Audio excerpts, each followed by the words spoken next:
Up next on Line TV, we have Reagan, Tyler, and Kaya Fortune with another episode of Two Chicks and a Flick. Following that, we have Kat Brennan with her final line of the week. And me, Chandler Hopper, here to see how much rain we're expected to get in next week's forecast. All that and more, Line TV starts now.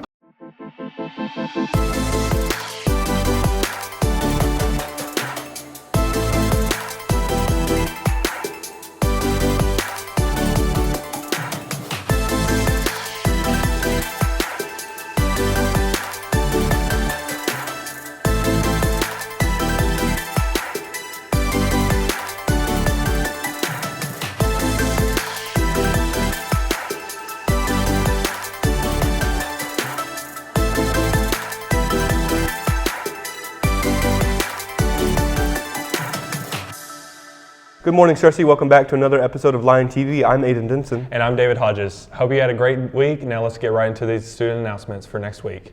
Chromebook return will be here soon, so in preparation for that, please remove any and all writing, stickers, or personalization on your device before turning it in. SHS will be giving the AccuPlacer one final time next Tuesday, April 21st. Students can sign up for the morning or afternoon. They must have money when they sign up. It is $15 and there are limited spots. Any student entering the 9th and 12th grades are interested in trying out for the Line or Lady Line golf team for the 2026 or 2027 school year must email Coach Turney at bturney@cerseischools.org to sign up and obtain more information. The deadline to sign up is Wednesday, April 22nd. Any student that has not contacted Coach Turney by the deadline will not be permitted to try out. Seniors, be sure and check your Schoology frequently for local scholarships that are opening, including trade schools/technical schools. There are paper copies in the counselor's office available to pick up. Tryouts for next year's Cersei High Line and Lady Line tennis teams will be April 28th through 29th at 4 p.m. each day at the Cersei High School courts. Tryouts will be held for any new players and returners, and you must have current sports physical to participate. Any student entering 9th through 12th grade that wishes to try out must email Coach Watson at mwatson@cerseischools.org to sign up and obtain additional information about tryouts. Beta Club invites have been sent out. If you received an invite, the deadline to pay dues is Friday, April 24th. Dues only need to be paid by new members. Local dues will be paid in fall. I never thought the devil and luxurious clothing would be matched in a film title, would you? No, but Meryl Streep's iconic character is making a comeback in The Devil Wears Prada 2. We have Reagan, Tyler, and Kaya Fortune to highlight the new film and much more in this week's Two Chicks and a Flick.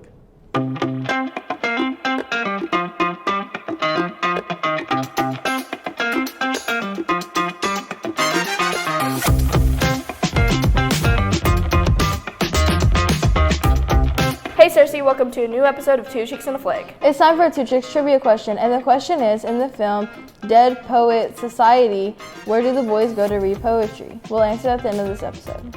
Our first movie is The Devil Wears Prada 2. The Devil Wears Prada 2 is an upcoming American comedy drama film directed by David Frankel and written by Annalene Brosh McKenna. Wait. I hope that's not what you're wearing to the dinner. That's all. A sequel to the 2006 film The Devil Wears Prada, it stars Meryl Streep as Miranda and Anna Hathaway as Andy. The Devil Wears Prada 2 is scheduled to be released in the United States by 20th Century Studios on May 1st, 2026. In the film, Andy returns to Runway as Miranda navigates a new media landscape and Runway's position within it. They reconnect with another former assistant, Emily, portrayed by Emily Blunt, who is now the head of a luxury brand that possesses funding which could ensure a Runway's survival. Our next movie is My Girl. My Girl is a 1991 American coming-of-age romantic comedy drama film directed by Howard Zieff, written by Laurice Elwini, and starring Macaulay Culkin and Anna Klumsky. A book based on the film was written by Patricia Hermes. The film tells the story of an 11-year-old girl living in Madison, Pennsylvania during the summer of 1972. The film's title refers to the classic 1964 song of the same name by The Temptations, which is also featured in the film's end credits. Our final movie is Dead Poet Society. Dead Poet Society is a 1989 American coming-of-age drama film directed by Peter Weir and written by Tom Schulman. The film, starring Robin Williams, is set in 1959 at a fictional elite boarding school called Welton Academy.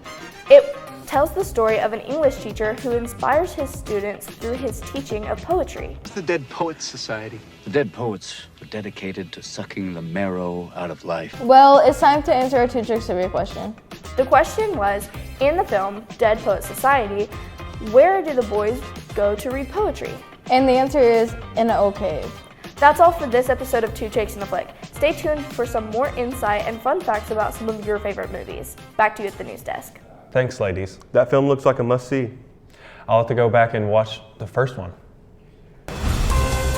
Blood banks worldwide are experiencing a shortage of O-negative blood, with statistics of supplies depleting 35% according to our blood organization stationed in Little Rock. With the rarity of O-negative, it as well can be given to a wide range of individuals. The only catch is that individuals that are O-negative can only receive the blood type they carry. The donations of O-negative blood is low, with a rate of 1 in 14 with the blood type will donate. The Our Blood Institute is urging scheduled appointments to donate to those who are available and willing. The organization is open 7 days a week and has mobile drives available also 7 days a week. There's an event being hosted in the next couple of weeks. Donors at the event can receive a t-shirt customizable. With shirt, donors can win a chance at a free vacation. A Bradford 76-year-old is set for plea and arraignment next month, 5 days before his birthday, on charges of rape and sexual assault involving 4 alleged victims from incidents that are ranged from 2009 to 2025. A warrant was issued for Jimmy Lee Johnson late last month at the request of 17th Judicial District Prosecuting Attorney's Office, and he was arrested last week by the White County Sheriff's Office. Johnson, who remained in the White County Jail Thursday on a $250,000 bond, is set to appear in White County Circuit Court on May 5th to face charges of Class Y felony rape and 3 counts of Class B felony sexual assault in the 2nd degree. The Walt Disney Company on Tuesday began layoffs expected to lead to 1,000 job cuts across the company. Josh DeMero, who in February succeeded Bob Iger as CEO, announced broader layoffs following a move in January to coincide Disney's marketing division. The cuts are expected to fall across the Burbank, California based company's traditional television businesses, including ESPN as well as its movie studio. Employees in product and technology and in certain corporate functions will also be affected. Over the past several months, we have looked at ways in which we can streamline our operations in various parts of the company to ensure we deliver the world-class creativity and innovation our fans value and expect from Disney, DeMero said in his memo to employees.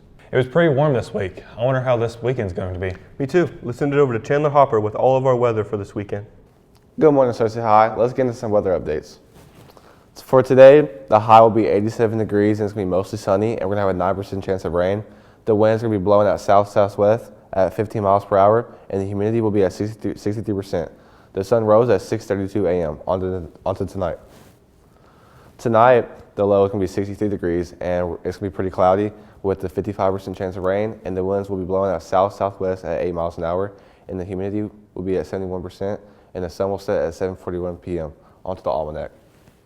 The last 7-day average, the high was 86 degrees and the low was 53 degrees, and the monthly average of precipitation was 5.42 inches, and the month to date is 1.10 inches. Onto the 5cast. Saturday, we're going to have some thunderstorms coming in with the high of 68 degrees and the low of 40 degrees with a 73% chance of rain. And on Sunday, it's going to be pretty sunny, and the clouds are going to go away. It's going to be 73 degrees the high and 44 degrees the low with a 2% chance of rain. And then on Monday, the clouds are going to roll back in with a 78 degree for the high and 51 degree for the low and a 3% chance of rain. And on Tuesday, it's going to stay pretty cloudy with the high of 79 and the low of 55 with a 10% chance of rain. And on Wednesday, it's going to be partly cloudy with the high of 79 degrees and the low of 60 degrees and a 20% chance of rain. All right, Cersei, looks like we're going to have some pretty cloudy days next week. Let's send it back to the news desk.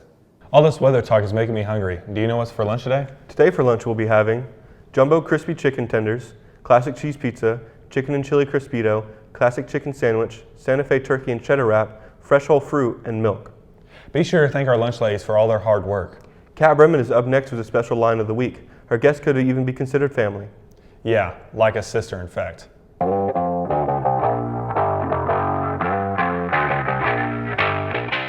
Welcome back to the last episode of Line of the Week, and today I have a very special guest with me today, Hannah Bremen, who will be your new anchor for the next year. It's been an incredible 2 years since I took over Line of the Week from Linus Bowman. But the time has come for me to step aside, and I'm honored to hand things over to the next generation to keep sharing the stories that matter to our community. So Hannah, tell us a little about yourself and your experience with Lion TV. So I've been kind of doing some Lion TV live streams since freshman year and haven't really committed to doing the class till this year, and I really just decided to go all in. What made you want to be part of Lion TV? I think it's because you did it and I realized that you were having a lot of fun, and I enjoyed the class and learning the technology behind it and learning how to be professional in front of a camera. David! And what were your first impressions of Lion TV? I thought it was really cool knowing all the lights, the camera, the sound, and how everything works. And yeah. Are there any requirements to join, or can anybody join? To be honest, anybody can join as long as you have a flexible schedule and are willing to learn everything, then everything pretty much aligns the way you want it to. That's all sports I have today. Back to you. And finally, what do you think about your fellow TV members?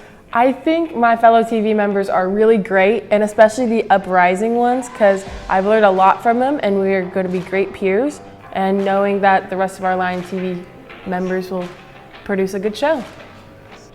Well, thank you, Hannah.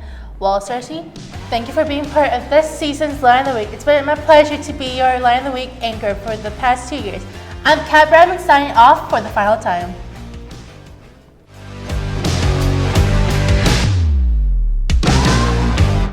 Thanks, Kat. We look forward to seeing Hannah next year hosting Lion of the Week. Cersei Baseball added another conference win Tuesday night.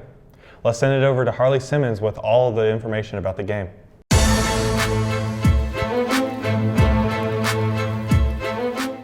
In local sports, the SHS baseball team picked up 2 conference victories Tuesday night versus West Memphis, winning by 10 runs in each game, fueled by multiple innings where they would score 2 or more runs. In Game 1, they won 10-0, led by the excellent pitching performance from senior Tyson Lopez, having several strikeouts in the game. In the second game, they won 12-2, where they would pick up several runs in the bottom of the 5th. In Game 2, they won 12-2, where they would pick up several runs in the bottom from the 5th, securing the victory, loading the bases several times in the inning. Both boys and girls soccer will travel for their matchup tonight against the conference rival Greene County Tech. Both teams will be looking to improve their conference record heading into state. In national news, we start tonight with the 2026 NBA Play-In Tournament, where teams are fighting for the final spots in the NBA playoffs, and the intensity has already been at the playoff level. In the Western Conference, the Golden State Warriors kept their season alive with a big win over the Los Angeles Clippers, 126-121. Stephen Curry led the way with 35 points, knocking down 7 3-pointers in the dominant performance. Veteran Al Horford came up clutch late, scoring 14 points in the final minutes, helping seal the win. For the Clippers, Kawhi Leonard and Darius Garland each finished with 21 points, but it wasn't enough as their season comes to an end. Over in the Eastern Conference, the Philadelphia 76ers faced off against the Orlando Magic in the matchup between 2 evenly matched teams. Both finished the season 45-37. Tyrese Maxey has been leading the Sixers, averaging around 28 points and 6 assists, stepping up in the big way.